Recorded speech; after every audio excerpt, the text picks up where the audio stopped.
예수님은 누구신가? 그분은 빛이시다 하는 거예요. 빛이시다. 그냥 빛이 아니고 한번 성경을 찾아볼 텐데 요한복음 1장 1절부터 5절까지 한번 여러분 같이 보세요. 태초에 말씀이 계시니라. 이 말씀이 하나님과 함께 계셨으니 이 말씀은 곧 누구시라고요? 하나님이시라. 그가 태초에 하나님과 함께 계셨고 만물이 그로 말미암아 지은 바 되었으니 지은 것이 하나도 그가 없이는 된 것이 없느니라. 그 안에 뭐가 있다고요? 생명이 있었으니 이 생명은 사람들의 빛이라. 빛이 어둠에 비치되 어둠이 깨닫지 못하더라.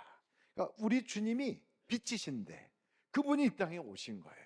근데 그분이 이렇게 쫙 비치면 그분을 영접하기만 하면 하나님의 자녀의 권세를 갖게 되고 어둠이 떠나서 빛이 되고 그 어둠의 영들이 다 쫓겨나가게 되는 거예요. 그래서 여러분 성경을 보면 사도행전 26장 18절에 이런 말씀이 있어요. 사도행전 26장 18절에 눈을 뜨게 하여, 그러니까 우리가 예수님을 딱 믿잖아요. 그럼 눈을 뜨게 하여 어둠에서 빛으로, 사탄의 권세에서 하나님께로 돌아오게 하고 죄 사함과 나를 믿어 거룩하게 된 무리 가운데서 기업을 얻게 하리라 하더이다 그랬어요. 예수님은 빛이시라고요. 그래서 여러분 에베소서 5장 8절을 보면 한번 보세요. 에베소서 5장 8절에 다 같이 한번 읽어보실까요? 시작. 너희가 전에는 어둠이더니 이제는 주 안에서 빛이라. 빛의 자녀들처럼 행하라. 에베소서 6장 12절도 보겠어요. 거기에 이렇게 나와 있어요. 에베소서 6장 12절 다 같이 한번 읽겠습니다. 시작. 우리의 씨름은 혈과 육을 상대하는 것이 아니요 통치자들과 권세들과 이 어둠의 세상 주관자들과 하늘에 있는 악의 영들을 상대함이라. 그렇습니다. 우리는 어둠의 영들이 분명히 우리를 그렇게 딱 낚아채고 공격하고 무너뜨리려고 엿보고 있기 때문에 그래서 우리는 늘 깨어서 내 속에 빛이신 주님을 모시고 있어야 이 어둠을 이길 수가 있어요. 그래서 여러분 오늘 성경 말씀에 보면 오늘 본문 말씀이 이사야서 9장이거든요. 거기에 1절부터 보시면 이런 말씀이 나와 있어요. 거기에 전에 고통받던 자들에게는 흑암이 없으리로다.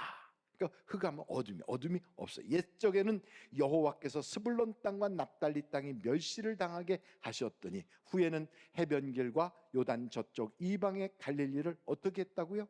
영화롭게 하셨느니라. 2절이에요. 다 같이 한번 읽겠습니다. 시작.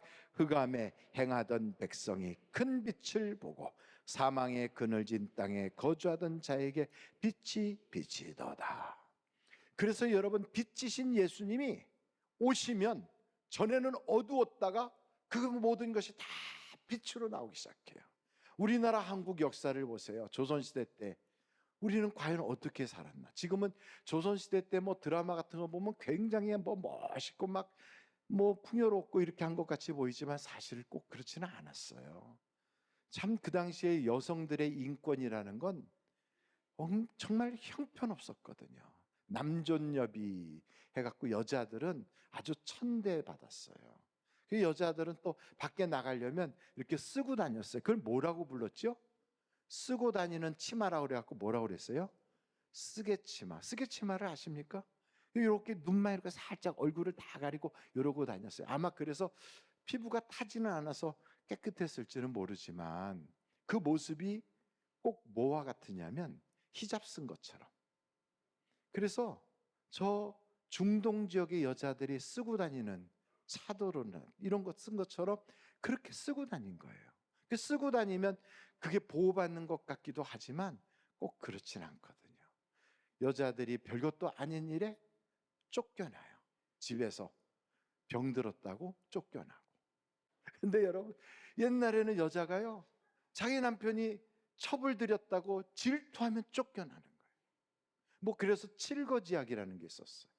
쫓아내면 어디가 있어요? 친정집으로 갑니까? 못 가요. 친정에서는 출가 외인이야 오지 마. 친정으로도 못 가요. 시댁에서는 쫓겨났어요.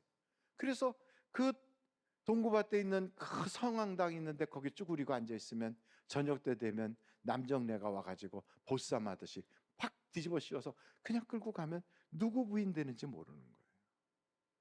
그게 우리나라의 당시의 모습이잖아요. 그리고 여자들은 글을 안 가르쳤어요, 대부분. 글을 몰라요. 그리고 그냥 뭐 그렇게 온갖 고통 다 겪고 그 눈물로 세월을 보냈잖아요. 그리고 신분제도가 우리나라가 얼마나 그냥 빡셌는지, 양반은 소수고 대부분은 상민이라고 그러지만 종들이, 머슴 노비들이 대부분이었잖아요. 그게 우리나라의 모습이었다고요. 그러니 여러분, 그런 대한민국에 하나님을 아는 예수 그리스도의 복음이 들어오니까 이게 어둠에서 빛으로 나오는 거예요. 그러다 보니까 여성 인권이 얼마나 좋아졌는지, 여러분, 전 세계에서 여자들이 살기 제일 좋은 나라가 어디라고 들었습니까? 대한민국이에요, 대한민국. 그 남자애들 저기 청년들한테 붙잡아 놓고 물어보잖아요. 10명 중에 7, 8명이 만약에 내가 다시 태어난다면 나는 여자로 태어나고 싶다, 이런 데잖아요. 그래서 집집마다 그래요. 아들을 낳으면 무슨 메달이라고 그래요? 잘 모르시는구나. 딸을 낳으면 금메달. 아들을 낳으면, 아들 셋을 낳으면 목메달이라고 그러더라고요. 그러니 이게 보통 문제가 아니에요. 그러니 여러분, 대한민국에서는 남자들도 그래서 결혼하려면 뭐 몇 가지를 해야 된대요. 남자가 장가를 한번 가고 싶으면 일단 돈도 잘 벌어야 되고, 또 재밌어야 되고, 그리고 또 요리도 잘해야 되고, 그 춤도 잘 춰야 되고, 그래갖고 한 4-5가지를 해야 장가를 갈 수 있대요. 그 여자는 그냥 간대요. 안 가기 싫어서 안 가는 거지. 우리나라가 이런 나라가 됐어요. 그런데 여러분, 복음이 들어가지 않은 중동은 어떨까요? 히잡이나 차도를 이렇게 두르고 있잖아요. 그럼 뭐 거기는 그 꾸란이나 이런 거에 보면 여자 잘못하면 두드려 패라고 돼 있어요. 그래갖고 그 히잡이나 차도로 그 매맞은 자기의 몸을 이렇게 가린 거죠. 눈탱이가 밤탱이 돼가지고 이렇게 가리고 다녀요. 얼마나 지금 여자들에 대한 폭정이. 지금은 이제 여자들이 사우디 같은 데도 운전면허증을 주지만 옛날에는 운전면허증이 어디 있습니까? 자전거도 못 탔는데, 이 도시에서 저 도시로 자기 맘대로 다니지도 못했어요. 참 불쌍하기가 이루 말할 수가 없죠. 여러분, 힌두교가 있는 이 인도는 어떻습니까? 거기는 사티라고 하는 게 있었어요. 사티가 뭔가 그랬더니 산티나는 게 아니고요. 사티라는 건 자기 남편이 죽잖아요. 그러면 화장을 한다고요. 그 화장할 때 살아있는 부인도 같이 넣어서 화장을 해요. 살아있는 부인을 거기 불로 태우는데 같이 집어넣어서 태워요. 그게 사티라는 거예요. 사티. 2006년에도 사티가 있었어요. 그 멀쩡한 여자 집어넣는데 그 불이 막 뜨겁게 타는 불이 아니라 그냥 이렇게 막 장작도 많지 않았고 그냥 그렇게 타는 거기다가 여자를 집어넣으니까 그 고통 속에서 막 그냥 소리를 지르고 비명을 지르는데도 거기 둘러선 사람들이 그냥 제정신 가지고 못 보잖아요. 그런데도 아무런 미동도 없이 그걸 쳐다보고 있었대요, 다. 그리고 다 화장이 끝나서 불이 다 타고 나니까 우리나라 같이 이렇게 화장을 잘하는 그런 곳이 아니라, 그 화장대에서 하는 게 아니라 그 엉성하게 나무 태워 갖고 하는 그런 데서 화장을 했는데, 거기에 그 젤을 가서 사람들이 너도 나도 할 것이 그거 만져본다고, 그게 거룩한 것인지 뭔지 하여간 그거 만지겠다고 그랬대요.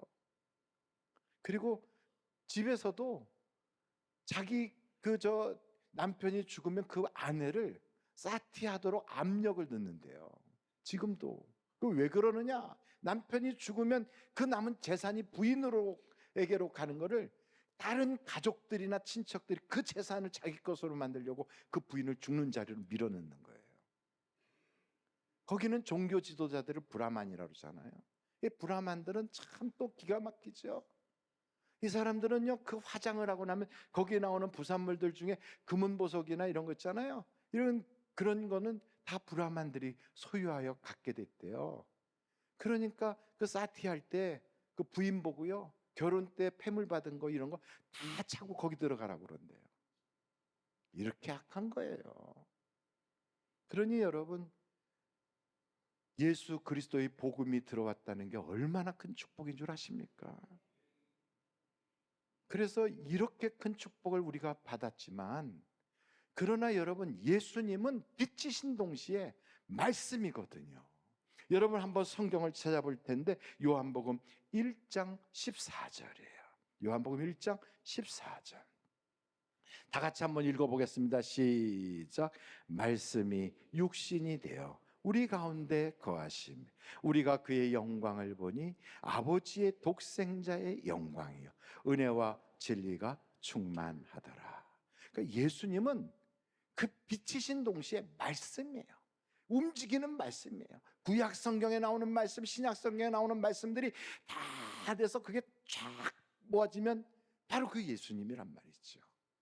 그래서 그 말씀이신 예수님이 탁 하시면 그 말씀으로 죽은 자도 살리시고 안진뱅이도 일으키시고 소경의 눈도 뜨고 문둥병자도 고치시고 귀신도 쫓아내고 온갖 역사와 능력이 막 나타나거든요.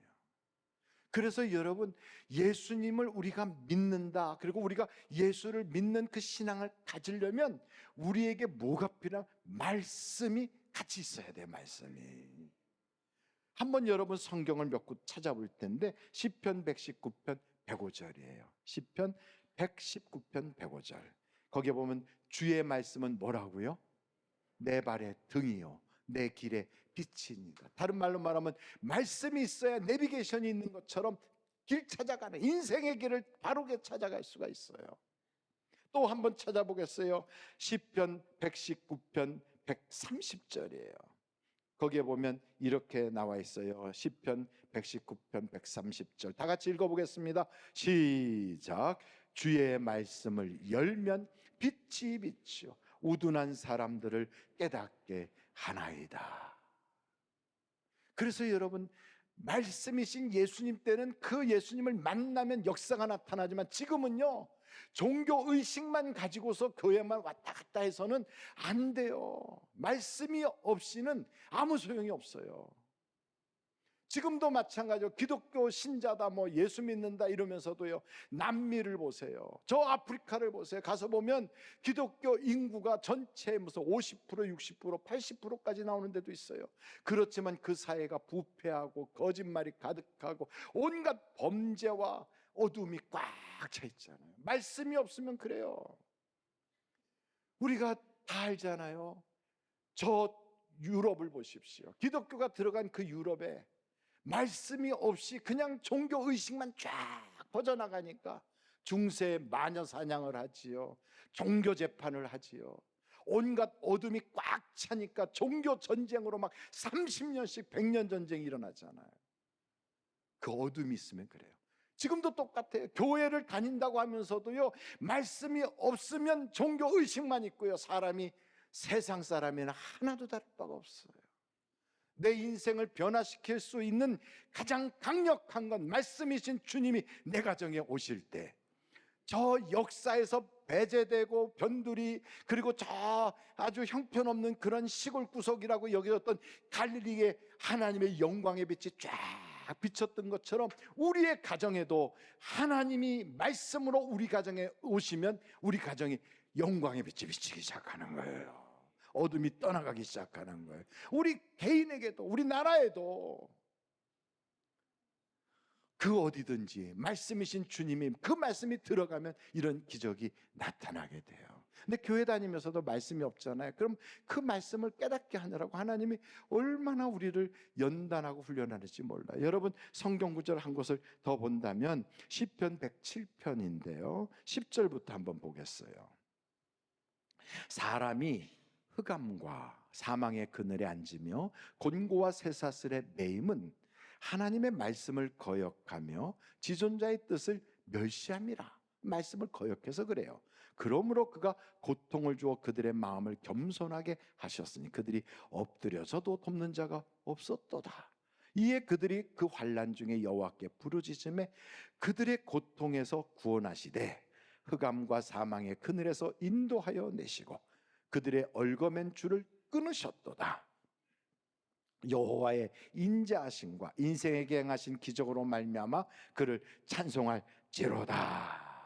그래서 어떻게 하시는가? 역사는 한번 거기에 시편 107편 20절을 보겠어요. 20절 같이 한번 읽어보실까요? 시작. 그가 그 말씀을 보내어 그들을 고치시고 위험한 지경에서 건지시는 도다.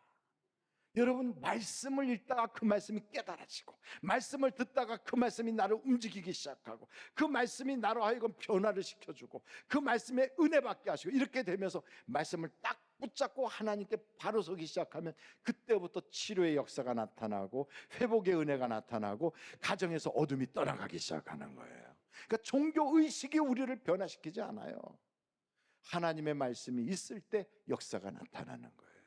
대한민국은 참 감사하게도 종교의식이 먼저 들어오지 않고 하나님의 말씀을 통하여 복음이 들어왔거든요. 그래서 여러분, 우리나라는 성경책을 일찍 번역해가지고 그 성경책을 곳곳에 그걸 읽기 시작하고 배우게 하고, 그래서 우리나라 사람들은요 그냥 복음이 처음에 들어올 때부터 종교의식보다 성경 말씀이 먼저 들어와서 많은 사람들이 곳곳에 성경 공부라는 게 이루어지고, 그리고 곳곳에서 말씀 중심으로 말씀 사경회가 이루어지고, 그러면서 부흥회가 일어나고 각종 은사들이 나타나기 시작했어요. 그러므로 여러분, 2024년도 내년이 이제 며칠 안 남았거든요. 그래서 그 내년에 여러분이 마음에 결심하십시오. 내가 꼭 하나님의 말씀을 가까이 하여 한 번은 꼭 읽으리라. 이렇게 아멘만 하지 마시고요, 진짜 읽어야 돼요. 성경책을 그러려면 새로 하나 구입하세요. 성경책을 기존에 가지고 계셨던 성경책을 이렇게 보면 다 줄쳐 있고 은혜 받은 거 표시해 놨잖아요. 그러면 이렇게 보다 보면 그때 받았던 은혜가 또 생각이 날 거라고요. 참 좋지요. 편안하지요. 익숙하지요. 그렇지만 그러다 보면 하나님이 새롭게 주시는 말씀을 못 받아요. 그래서 과거에 받았던 은혜 속에 갇혀요, 그냥. 그래서 여러분, 그 성경책 30년째 쓰는 거라고, 내 손에 익숙하다고, 내 눈에 쉽게 들어온다고, 그게 무슨 그렇게 내게 유익하겠어요. 오늘도 하나님은 나에게 또 말씀하시고 또 새로운 은혜를 주시려고 하는데, 그래서 여러분, 성경을 하나씩 사세요. 벌써 성경 돈 주고 사려니까 아멘을 안 하잖아요. 근데 성경을 사려면 한 4만 원이나 5만 원 주면 참 좋은 거 사거든요. 비싸죠. 근데 여러분, 참 감사한 건 아르바이트 가서 하잖아요. 그러면 편의점이든 어디서 알바하면 한 9천 원씩 시간 8천 원 이렇게 받잖아요. 그러니까 여러분, 하루만 아침부터 저녁 8시까지 8시간만 딱 앉아서 알바하면 하루에 성경책 한 권은 살 수 있어요. 아멘을 안 하시는구나. 그래서 여러분, 예배 끝나자마자 내려가서 우리 저 교회 안에 거기 성경 팔잖아요. 내려가서 그냥 마음에 드는 성경책 있으면 침 발라놓고 이거 내 거라고 다 그렇게 미리 숙지해 놓고 오셔서 딱 사세요. 그래서 하여간 2024년 1월 1일 내가 성경을 읽기로 시작했다 하고 딱 그리고 읽어가는 거예요. 줄을 쫙쫙 걷가면서 그때 하나님이 말씀을 통하여 윤택하게 하시는 하나님의 은혜를 체험할 줄로 믿습니다. 그래서 경제적인 문제, 물질의 문제뿐 아니라 건강의 문제, 인간관계의 문제, 하나님과 우리 사이의 영적인 문제가 싹 해결돼요.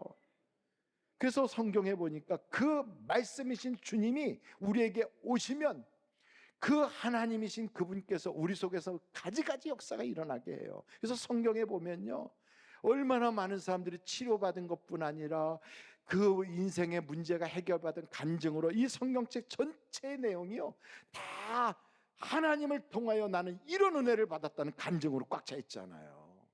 이건 남의 간증으로만 보지 마시고 여러분의 간증을 만들 때 하나님의 기적을 여러분이 반석에 딱 서서 나는 이래서 예수 믿노라라고 말할 수 있는 확실한 신앙의 체험을 가질 수가 있어요. 2024년도는 그런 믿음 위에 여러분이 세워지기를 간절히 바랍니다. 그래서 여러분의 가정에 빛이 비치고 여러분이 인생을 살면서, 야, 하나님이 이런 놀라운 은혜와 선물을 내게 주셨구나. 최고의 선물이 뭐냐? 예수님이에요. 예수님. 그래서 여러분, 이 세상에서 나는 다른 선물 못 받았어도 예수님이 내게 오셨다는 그 한 가지만 해도 내 인생의 최고의 선물이기 때문에 그보다 더 큰 은사가 없어요. 더 큰 선물이 없어요. 그 예수님을 여러분이 아직 연약하고 내가 아직 공로가 없고 내가 성경을 잘 모르고 내가 하나님을 잘 몰라도 그분이 여러분 오셨잖아요. 이미 오신 그분을 여러분이 마음으로 영접하기만 하면 이때부터 권세가 일어나기 시작해요. 그래서 한번 말씀을 볼 텐데 요한복음 1장이에요. 요한복음 1장 9절부터 한번 보겠어요. 참빛 곧 세상에 와서 각 사람에게 비추는 빛이 있었나니 그가 세상에 계셨음에 세상은 그로 말미암아 지은 바 되었으되 세상이 그를 알지 못하였고 자기 땅에 오면 자기 백성이 영접하지 아니하였으나, 다 같이 한번 읽어보실까요? 시작. 영접하는 자 곧 그 이름을 믿는 자들에게는 하나님의 자녀가 되는 권세를 주셨으니 이는 혈통으로나 육정으로나 사람의 뜻으로 나지 아니하고 오직 하나님께로부터 난 자들이니라. 말씀이 육신이 되어 우리 가운데 거하심에 우리가 그의 영광을 보니 아버지의 독생자의 영광이요 은혜와 진리가 충만하더라. 아멘.